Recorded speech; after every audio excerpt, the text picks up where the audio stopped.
क्या कर रही थी तुम? हाँ, इतना बड़ा ट्रक सामने से निकल गया, तुम्हें दिखाई नहीं दिया? वो हॉर्न बजा रहा था, सुना नहीं? हाँ, आत्महत्या करने की कोशिश कर रही थी क्या? लगता है देख सुन नहीं सकती। फिर ये सड़क पे अकेली क्या कर रही है? कौन कौन है यहाँ पे? आकाश भाई, आप कौन है? तो आप देख सकती हैं? तो आपको मैं और वो ट्रक दिखाई नहीं दिया? कुचल के निकल गया होता वो आपको, अगर मैं आपको नहीं बचाता तो। सॉरी, मुझे सच में दिखाई नहीं दिया। सारिका, सारिका तुम ठीक हो ना? सारिका तुम अकेली कहाँ चली गई थी? तुम्हें कुछ हो जाता तो? मैंने पहले ही कहा था हम प्रॉपर्टी देखने जा रहे हैं, इसे साथ लेके जाने की जरूरत ही नहीं थी, पर मेरी बात कोई मानता ही कहाँ है। सचनी प्लीज बस करो तुम।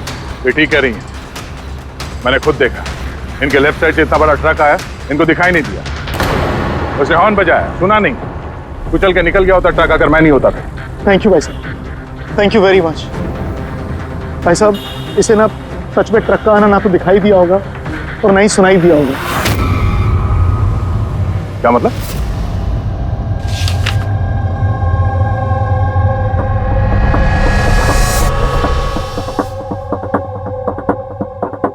ये सब मतलब आपको सिर्फ चीजें और हर किसी का ये दाहिना हिस्सा नजर नहीं आता, सिर्फ बायां हिस्सा नजर आता है?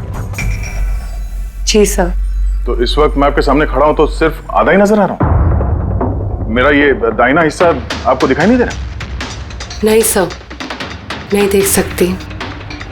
कोई मेरे कितने भी नजदीक खड़ा हो, अगर वो मेरी बाईं तरफ खड़ा है तो ना वो मुझे सुनाई देता है ना दिखाई देता है सर। मुझे एक दिमागी बीमारी है, हेमीस्पेशियल नेग्लेक्ट।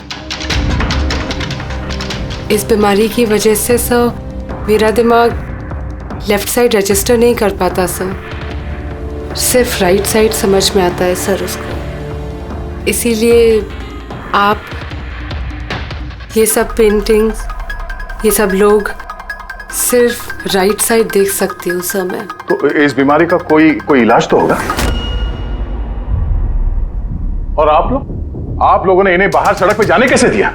आप लोगों को तो पता था ना इनके साथ क्या हो रहा है, फिर भी कुछ हो जाता तो इनको।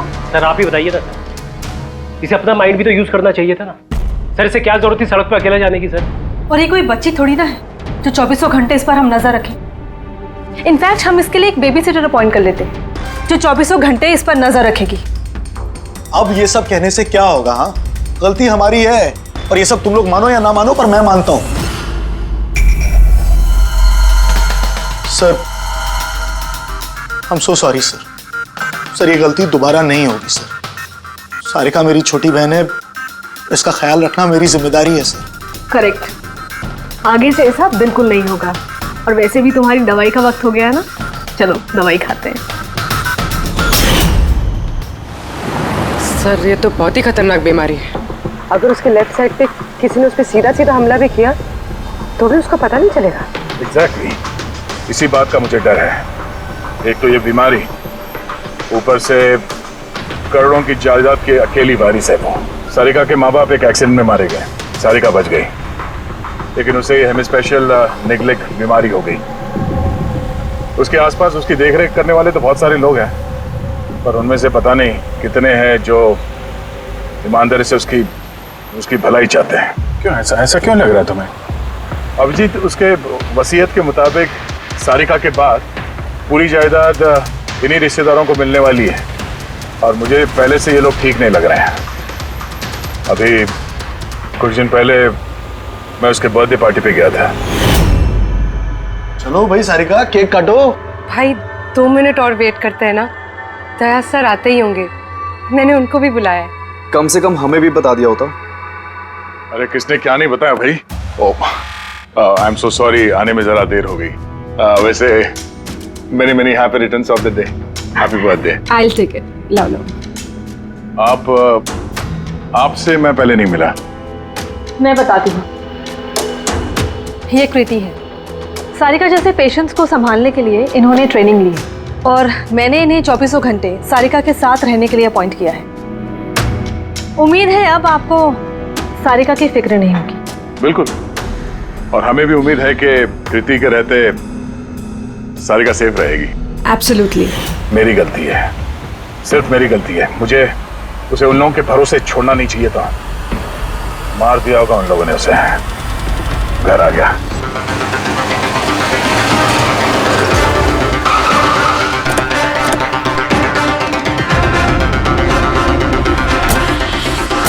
कहाँ है वो? हाँ? क्या किया तुम लोगों ने उसके साथ? सर हमें नहीं पता कि क्या हुआ है सर, और हमने तो कुछ भी नहीं किया सर। एक मिनट, हुआ क्या है यहाँ पे? सर ड्राइंग रूम की हालत देख के हम इतना डर गए कि सर हम अंदर गए ही नहीं। पहले ये बताओ सारिका कहाँ है? सर हमें कुछ नहीं पता सर, हमने कुछ नहीं देखा सर। हम ये सब देख के इतना घबरा गए थे कि हमने सीधा आपको फोन कर दिया। ठीक है, हम देखते हैं। पंकज, इन सब के स्टेटमेंट रिकॉर्ड करो और किसी को अंदर मत आने देना।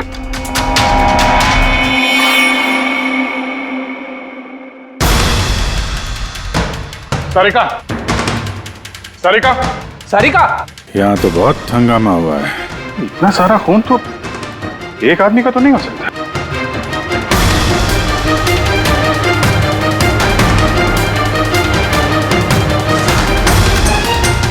सर, हाँ? सर ये देखिए, कोई लूट के इरादे से घुसा था, लेकिन पैसे लेके जा नहीं पाया। जिसने भी रोकने की कोशिश की उस पे हमला कर दिया। सर, लाश! सारिका?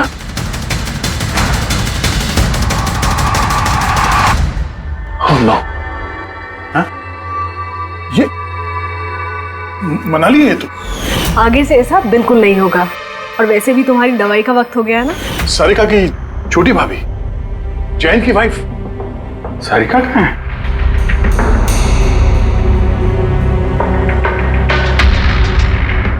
Oh no. जया! हाँ? ये कृति है। सारिका जैसे पेशेंट्स को संभालने के लिए इन्होंने ट्रेनिंग ली।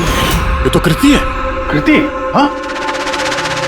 कृति, सर पल्स चल रही, जिंदा है। ये सारिका के कमरे के बाहर? सारिका! सारिका! रेडी, जल्दी से एम्बुलेंस का इंतजाम करो, इसको हॉस्पिटल भेजना होगा। सारिका!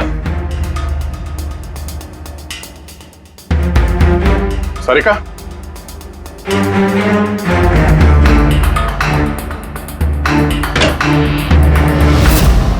सारिका! सारिका! अभिजीत! नहीं, कुछ नहीं। क्या हुआ? हाँ? Relax, relax. हम लोग सारिका, बारह। पूरी संभाल के। तुम ठीक हो? बैठो, यहाँ बैठो। थैंक गॉड ये मिल गई। तुम ठीक हो?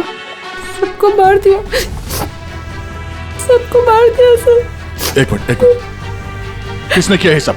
कौन था वो? हाँ सर। क्या हुआ था? सबको मार दिया सर।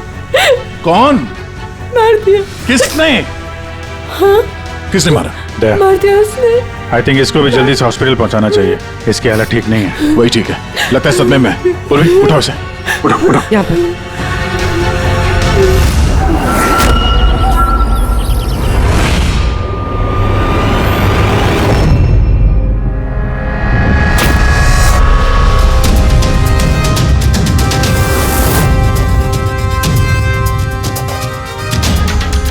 सर आप मुझे घर के अंदर क्यों नहीं जाने दे रहे सर?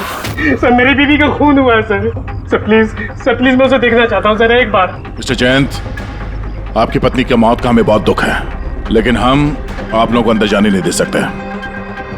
3 लोगों पे हमला हुआ है, एक की मौत हुई है, एक जख्मी है, एक सदमे में, और आप लोग कह रहे हैं कि आप लोगों को कुछ नहीं पता। हाँ? सचमुच हमें कुछ नहीं पता है सर। इनफैक्ट हम सब यहाँ पे थे ही नहीं सर। हम सब न्यू बॉम्बे में थे सर, एक पार्टी में। कैसी पार्टी? सर एक फ्रेंड की रिसेप्शन पार्टी थी। तो आप सब वहां गए थे तो मनाली वो घर में क्यों थी? सर मनाली भी हमारे साथ ही थी। घर पर सिर्फ सारिका और कृति थे, क्योंकि सर सारिका की तबीयत खराब थी। लेकिन सर बीच पार्टी में से मनाली अचानक गायब कैसे हो गई, हमें भी कोई आइडिया नहीं है सर। सर, हाँ पूर्वी। सर ये देखिए, इनके नाखूनों में और इनकी बॉडी पे काफी सारे बाल के टुकड़े मिले। सर ये कांच के टुकड़े देखिए सर, काफी मोटे हैं।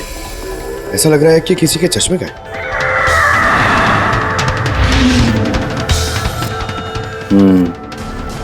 चश्मे का ही लग रहा है। रख लो संभाल के।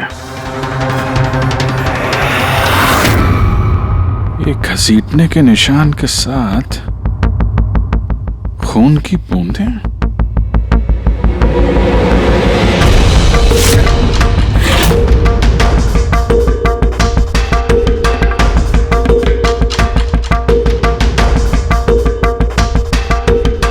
यहाँ पे इतना सारा खून, मतलब यहाँ आके खड़ा हुआ और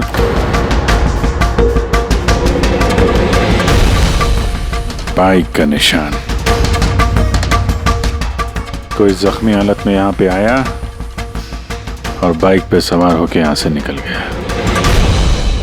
एक बात बताइए, आप में से बाइक किसके पास है? बाइक नहीं सर, बाइक तो किसी के पास नहीं है। हम सबके पास खुद की पर्सनल कार्स है सर। इस घर में टोटल 5 कार्स हैं। पर अभिजीत ये क्यों पूछ रहा? क्योंकि कोई बहुत ही जख्मी हालत में बाइक पे सवार होके यहाँ से गया है और मुझे पूरा यकीन है कि खूनी वही है। आई थिंक इसका जवाब सारिका दे पाएगी, एक बार वो होश में तो आ जाए। बाय द वे, आप में से किसी को कहीं कोई चोट वोट तो नहीं लगी है? चोट हमें? सर आपके कहने का मतलब क्या है? हमें की चोट लगेगी? आप हम पर शक कर रहे हैं? जब तक ये केस सॉल्व नहीं हो जाता हम सब पे शक करते हैं, और अगर आप लोग हमारे साथ कोऑपरेट नहीं करेंगे तो हमारा शक और बढ़ जाएगा। हाँ, इसलिए प्लीज कोऑपरेट।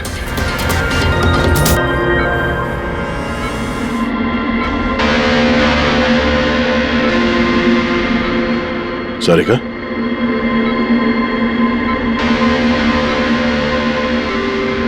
सारिका आप ठीक हो?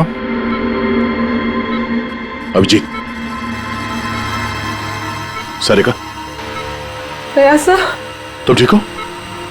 सब मनाली भाभी और कृति सर। कृति ठीक है, पर मनाली, उसकी मौत हो गई। संभाल के कृति।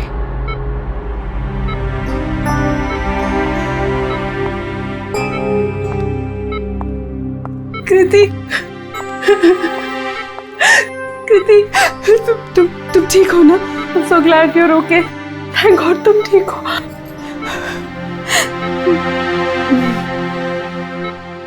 सारिका, कल एग्जैक्टली क्या हुआ था आप बता सकती हैं?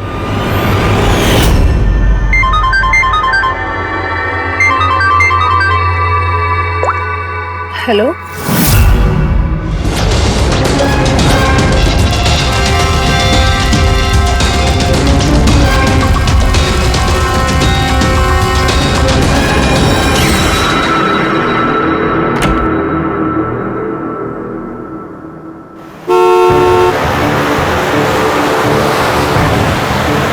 भाभी,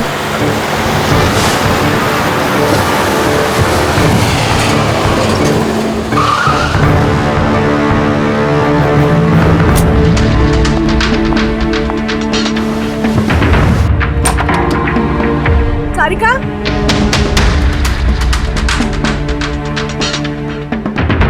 सारिका, सारिका कहाँ हो? भाभी, सारिका, सारिका,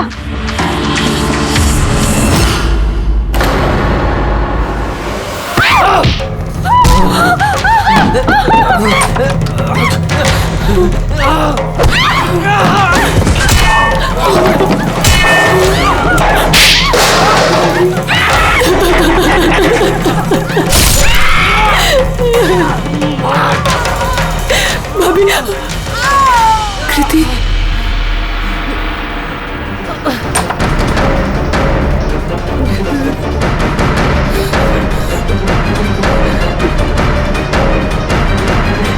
कृति, कृति, कृति।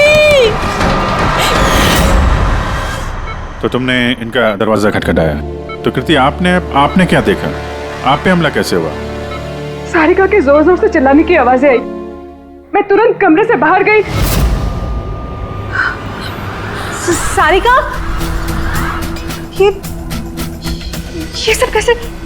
कृति, कृति, सारिका तुम ठीक तो हो? कृति, मैं कमरे में हूँ। कृति, कमरे में। Okay okay okay Sarika, you don't worry, I am coming. Kriti संभल के, वो खूनी अभी घर में ही है। खूनी? सारिका, तुमने उसको देखा जिसने कृति पे हमला किया था? जी सर, मैंने देखा था। सारिका, सारिका, कृति, कृति। सारिका, उस वक्त वहां पे जो कुछ भी तुमने देखा उसे तुम एक पेपर पे ड्रॉ कर सकती हो? जी सर। जब मैंने उसे मनाली भाभी के पीछे देखा सर, तो घर में बहुत अंधेरा था। मुझे सिर्फ उसके चेहरे की एक झलक दिखाई दी। जब मैंने उसे फिर से देखा तो मुझे सिर्फ हाथ दिखाई दिया। कृति मेरी तरफ आ रही थी और उसके पीछे से एक हाथ आया। उस हाथ ने उस पर हमला किया। उसने रेनकोट पहना हुआ था और ग्लव्स और एक बड़ी सी चमकीली सी घड़ी। ये बिल्कुल वैसा हूबहू है जैसा मुझे दिखाई दिया।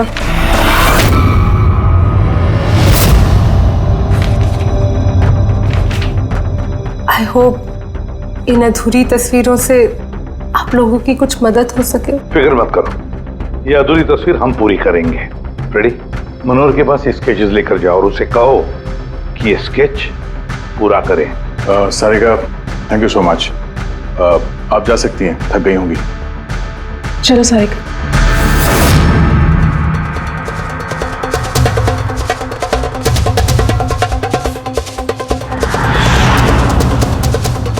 इस आदमी को पहले तो कभी नहीं देखा सर। हो सकता है सिर्फ इसी काम के लिए हायर किया गया। और ऐन वक्त आके मनाली ने इसका खेल बिगाड़ दिया। ध्यान से देखो इस स्केच को। ये उस आदमी का स्केच है जिसने मनाली का खून किया है। क्या आपने इसे कभी देखा है? मुझे समझ नहीं आ रहा कि हम पे शक क्यों किया जा रहा है। एग्जैक्टली, हम सब सारिका के अपने हैं और अगर आज हम अपना बिजनेस वगैरह छोड़कर यहाँ आए हैं तो सिर्फ सारिका के लिए। और आपको लगता है कि हम उसे मारना चाहते हैं? सर, जिसकी जान गई वो मेरी बीवी थी सर, और सारिका मेरी बहन की तरह है। सर, मैं बहुत छोटा सा था जब मेरे मॉम डैड गुजर गए थे। मुझे सारिका के मॉम डैड ने ही पाल पोस कर बड़ा किया है सर। मैं आज जो कुछ भी हूं सिर्फ उन दोनों की वजह से हूं। और सर, मैं सारिका को अपनी जान से भी ज्यादा प्यार करता हूं। एग्जैक्टली। एक तो हमने उसके लिए नर्स भी रखी और आप सब लोग हम ही पे शक कर रहे हैं। हाँ, शक कर रहे हैं तुम सब पे। मैंने अपनी आंखों से देखा कितना लगाव है आप लोगों को उससे। आप सब लोग अच्छी तरह से जानते हैं अगर उस बेचारे को कुछ हुआ तो उसकी अरबों की जायदाद तुम सब लोगों के हिस्से बटेगी।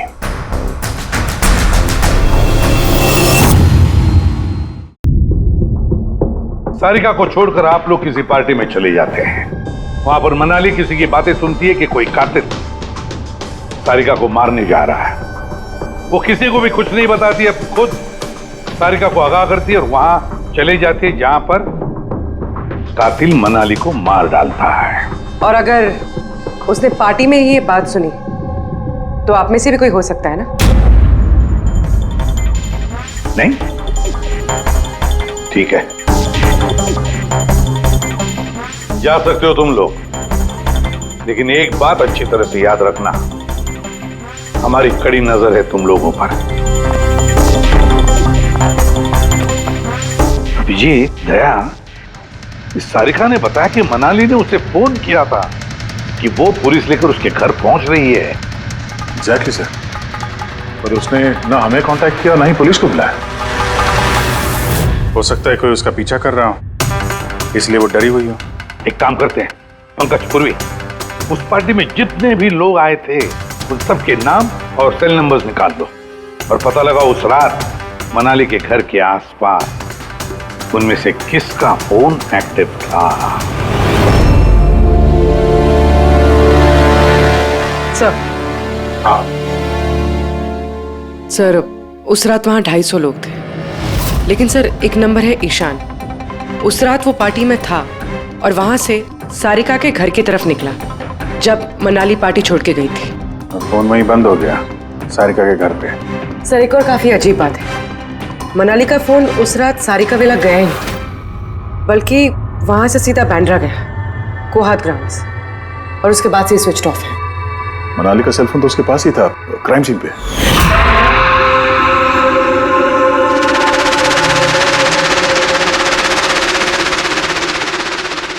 Switch off?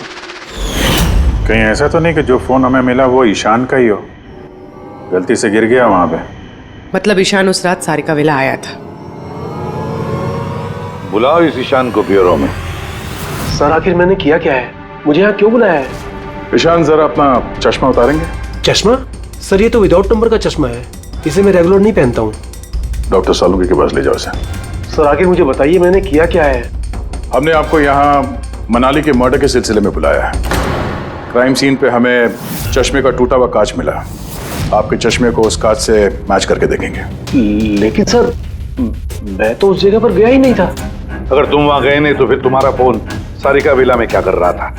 और मनाली का फोन तुम्हारे घर में बांद्रा में कोहात में कैसे? वो सर पार्टी में हमारे फोन एक्सचेंज हो गए थे, क्योंकि हमारे फोन एक जैसे थे। क्या बात है मनाली जी, आप कुछ परेशान लग रही हो? परेशान मैं नहीं तो वो एक्चुअली मैं जयंत और आकाश भैया को ढूंढ रही थी। आपने उन्हें कहीं देखा क्या? हाँ वो दोनों अंदर ही होंगे। अब हाँ वो क्या है ना, वो ये सब डिस्को लाइट्स और इतने शोर शराबे में मुझे कुछ समझ में नहीं आ रहा है। आप प्लीज उन्हें ढूंढने में मेरी हेल्प कर देंगे? मैं उनको अंदर से आपके पास भेजता हूँ।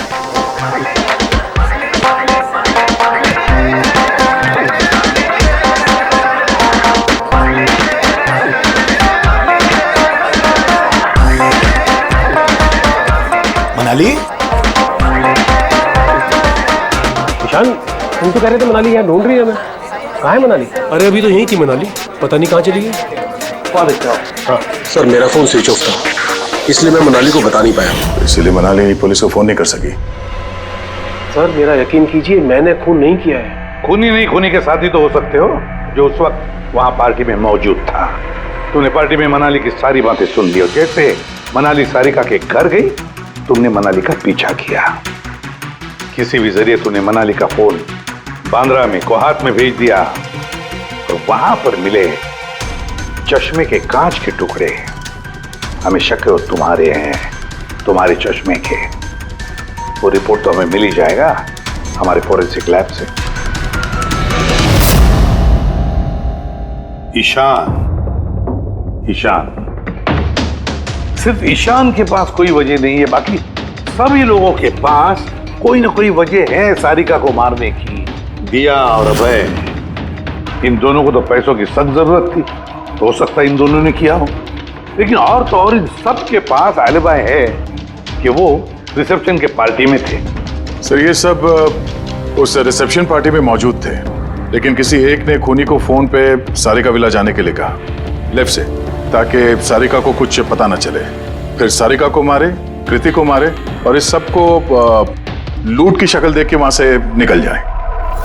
लेकिन ये सब मनाली ने सुना और वो सारिका को बचाने के लिए वहां बंगलो में आई, लेकिन अपनी जान गंवा बैठी। लेकिन मरने से पहले उसने खूनी को घायल कर दिया। खूनी जाते जाते कृति पे हमला करता है, लूट का माल और सारिका को वहीं छोड़ के बाइक पे सवार होकर वहां से निकल जाता है। एक बार, सिर्फ एक बार इस खूनी के बारे में कुछ भी पता चल जाए ना, कुछ भी, तो समझ लो ये मास्टरमाइंड हमारे हाथ में है। सर खूनी के बाइक के टायर के निशान, आसपास पड़े हुए खून के धब्बे सब चेक किए सर, लेकिन कुछ पता नहीं चला। सर लगता है कि खूनी का कोई पास रिकॉर्ड नहीं है सर। तो इसका मतलब है ये खूनी कोई पेशेवर मुजरिम नहीं है। सर मनाली के नाखूनों से और कपड़ों से जो बाल मिले हैं, सालुंके सर उनका टेस्ट कर रहे हैं, शायद कुछ पता चल जाए।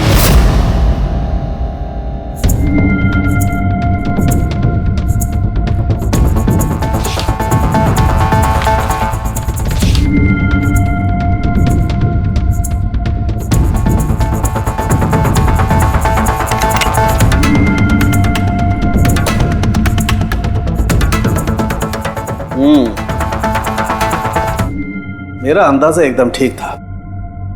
अब सिर्फ डीएनए रिपोर्ट का इंतजार करते हैं। बॉस, एक बात पक्की है कि ईशान खूनी नहीं है, क्योंकि क्राइम स्पॉट से ये जो चश्मे के लेंस के टूटे हुए टुकड़े मिले हैं, ये ईशान के चश्मे से मैच नहीं करते। एक तो ईशान के चश्मे का पावर 0 है, और दूसरा ये ईशान का जो चश्मा है इसके लेंसेज एकदम नॉर्मल है, जबकि ये लेंस फोटोक्रोमेटिक, मतलब रोशनी के साथ रंग बदलने वाला। अच्छा, वो जो खून मिला था बाइक के टायर मार्क्स के पास, वो खूनी का है? हाँ, वो खून खूनी का ही है, जिसकी उम्र 25 से 30 साल के बीच की है। और मनाली के नाखून में जो बाल मिला था वो तो खूनी का ही है। हाँ दे बस, हाथापाई के दौरान बाल जड़ से उखड़ जाते हैं, जबकि ये जो बाल हैं ये उखड़े नहीं है, ये काटे गए। और ये देखिए स्क्रीन पे जितने भी बाल हैं सब अलग अलग तरीके के। कोई बाल सीधे हैं, कोई घुंघराले हैं, और इनके कलर्स देखो, हर बाल का कलर अलग अलग है। कोई काला है, कोई ब्राउन है, कोई डार्क ब्राउन है, और कोई गोल्डन भी। ये बाल किसी एक आदमी के हो ही नहीं सकते। अलग अलग लोगों के बाल? हाँ दे, इन बालों में हमें अलग अलग किस्म के केमिकल्स भी मिले, जैसे कि केराटिन, सिस्टाइन और भी बहुत कुछ। मुझे नहीं लगता है कि ये बाल किसी एक ही आदमी के सर के बाल। Hello? Oh good, very good, thank you very much, good news, bye. DNA test की रिपोर्ट ये भी इस बात को कंफर्म करती है कि ये जो बाल हैं ये किसी एक इंसान के बाल नहीं है। जिस आदमी के कपड़ों पर इस तरह के बाल होते हैं, अलग अलग लोगों के कटे हुए बाल, वो आदमी किसी बड़े सलून में काम करता है, हेयर स्टाइलिस्ट का।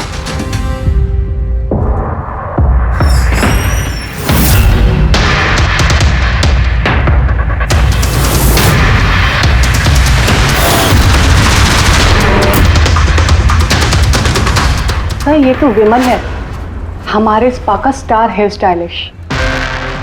सर यहाँ पे जो भी आता है ना वो इसी से हेयर स्टाइल बनवाना चाहता है। मगर सर ये कुछ दिनों से ना पैसों की वजह से काफी परेशान था, इसे जुआ खेलने की बहुत ही बुरी लत थी। मगर सर ये खून कर सकता है, ये तो मैंने कभी सोचा भी नहीं था। फिर इस वक्त कहाँ होगा ये? सर इस वक्त कहाँ मिलेगा ये मुझे नहीं पता, मगर ये 2-3 दिन से आ भी नहीं रहा यहाँ, और ना ही ये हमारा फोन उठा रहा है। सर आप इसको फोन नंबर और एड्रेस दीजिए ना। जी सर, मैं लेके आती हूँ।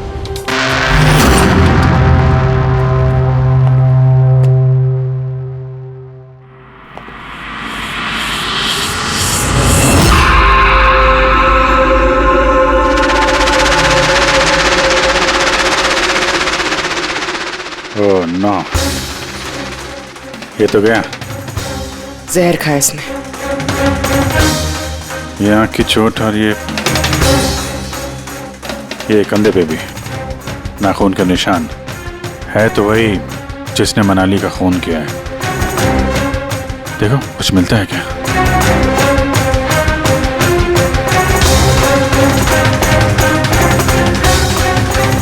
सर मैंने विमल की बाइक चेक कर ली सर, उसके हैंडल पर सूखा हुआ खून और कीचड़ लगा हुआ है। आई एम श्योर सर ये सारिका विला के बैकयार्ड से ही आया होगा।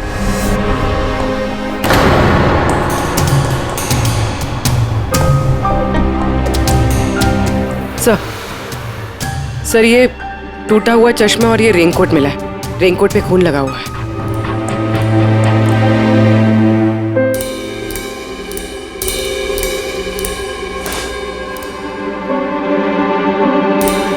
ये देखा,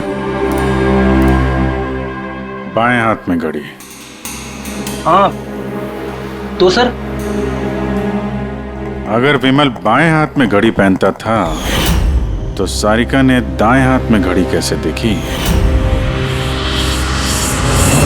उस रात पार्टी में मनाली ने किसी को सारिका के खून करने का प्लान बनाते हुए सुन लिया, तो मनाली ने ईशान से मदद मांगी, उससे कहा कि जयंत और आकाश को वहां भेज दे। इसका मतलब है आकाश और जयंत दोनों निर्दोष है।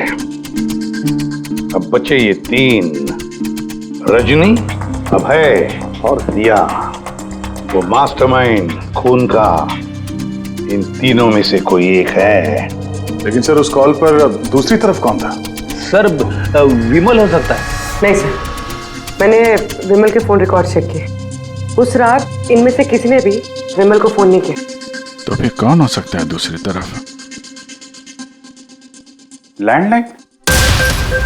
सारिका के घर का लैंडलाइन सर? हाँ, हो सकता है। बेटी पंकज, जरा पता करो 11 बजे के आसपास सारिका के लैंडलाइन में किसी ने फोन किया था क्या? और सर सारिका के मुताबिक खूनी ने राइट हैंड पे घड़ी पहनी थी, जबकि विमल के बाएं हाथ पे घड़ी थी। और उसने बोला था कि खूनी ने जो रेनकोट पहना था वो ब्लू कलर का था, जबकि जो रेनकोट हमें विमल के घर से मिला वो काला था। हो सकता है सारिका से कोई गलती हो गई हो, ठीक से देखा ना हो उसने। सर उस रात 11 बजे सारिका विला में किसी का फोन आया था। किसने फोन किया था? क्या ये सच है कि इस सब के पीछे मेरे किसी अपने का हाथ है? जरा इंतजार कीजिए, सब पता चल जाएगा। सर आप लोग फिर से तलाशी क्यों ले रहे हैं? एक बार तलाशी ले चुके हैं ना आप लोग। उस वक्त सुराग इकट्ठे किए थे और आज केस क्लोज करने आए। थोड़ा धीरज रखिए, अभी सारा मामला साफ हो जाएगा। मिल गया। पर ये तो वही रेनकोट है जो उस दिन खूनी ने पहना था। ये यहाँ कैसे है? बताता हूँ। तुमने कहा था कि मनाली भाग के तुम्हें यहाँ बचाने के लिए आई थी, क्योंकि उसने वहां पे किसी को तुम्हारी खून की साजिश रचते हुए सुन लिया था। लेकिन वो खूनी नहीं था, वो इंसान था जिसने ये पूरा प्लान बनाया था। और जिससे उसने फोन पे बात की, खूनी वो भी नहीं था, कोई और था जो उस वक्त तुम्हारे साथ यहाँ इस घर में मौजूद था। घर पे? उस वक्त मेरे साथ कृति, करेक्ट? ये सब प्लान था।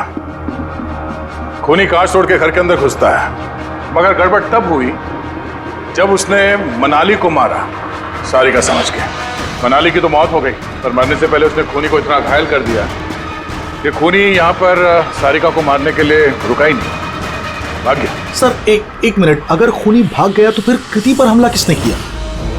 क्योंकि सारिका ने अपनी आंखों से कृति पर हमला होते हुए देखा था।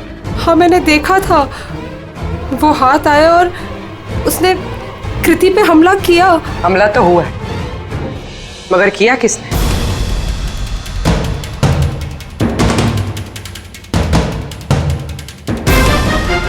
आप सब लोग मुझे इस तरह क्यों देख रहे हैं? इसका जवाब तो तुम ही दे सकते हो कृति। सारिका रात 10:30 बजे सो चुकी थी और मनाली ने किसी को फोन पे बात करते सुना रात 11:10 पे, और वो फोन यहाँ इस घर की लैंडलाइन पे आया था। किसने रिसीव किया था वो कॉल? अगर हम ये मान भी ले कि विमल ने तुम पे हमला किया, तो फिर उसने तुम्हें जिंदा क्यों छोड़ा?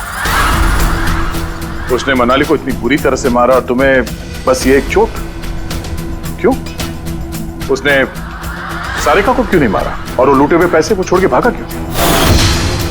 और सबसे बड़ा सवाल, सारिका ने खूनी को ये ब्लू कलर का जैकेट पहने हुए कैसे देखा? कैसे देखा वो घड़ी जो विमल लेफ्ट हैंड पे पहनता था, राइट हैंड पे नहीं? विमल के रेनकोट का कलर ब्लैक था, ब्लैक।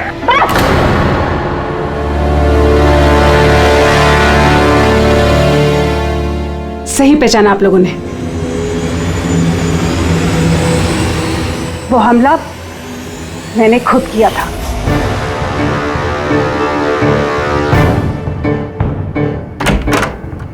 सारिका, सारिका कहाँ हो? मनाली यहाँ इस वक्त? सारिका,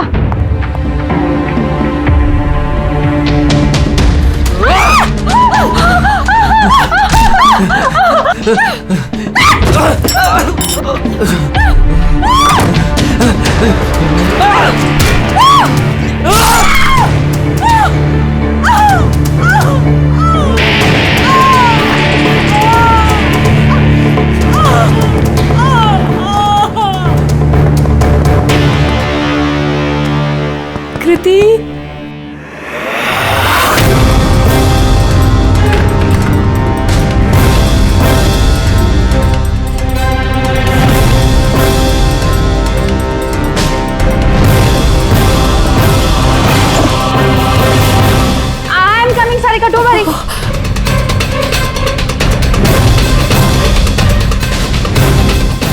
कृति, क्योंकि मैं नहीं चाहती थी कि किसी को मुझ पे शक हो। अब जब तुमने इतना सब कुछ बता दिया तो उस मास्टरमाइंड का नाम भी बता दो। हाँ? अगर तुम कहो तो उसका नाम मैं बता दूं, जिसने मनाली की जान ली और सारिका की जान ले सकता था। क्यों रजनी जी, आपको पता है हम किसकी बात कर रहे हैं? रजनी, तो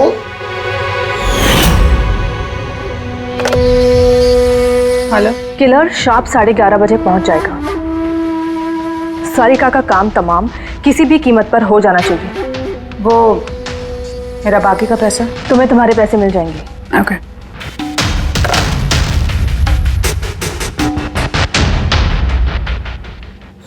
रजनी, तो तुम्हारी वजह से मैंने अपनी बीवी को। मुझे पैसों की जरूरत थी। सारिका की बेबी सिटिंग करते करते मैं थक चुकी थी, और ये सब तुम्हारी वजह से था आकाश। तुम्हारी वजह से हम सब सारिका की आया बने हुए थे।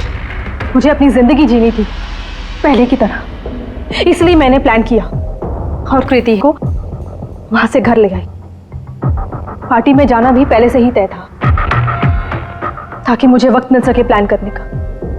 सब कुछ अच्छा चल रहा था, बस विमल के मामले में थोड़ी सी गलती हो गई, वरना इतना सब कुछ होने के बाद भी तुम लोगों को जरा भी पछतावा नहीं, बल्कि अपने शातिर दिमाग पे घमंड है। बहुत टाइम मिलेगा तुम्हें अपने प्लान में गलतियां ढूंढने का, क्योंकि अब बची हुई जिंदगी तुम लोगों को जेल के सलाखों के पीछे ही काटनी होगी।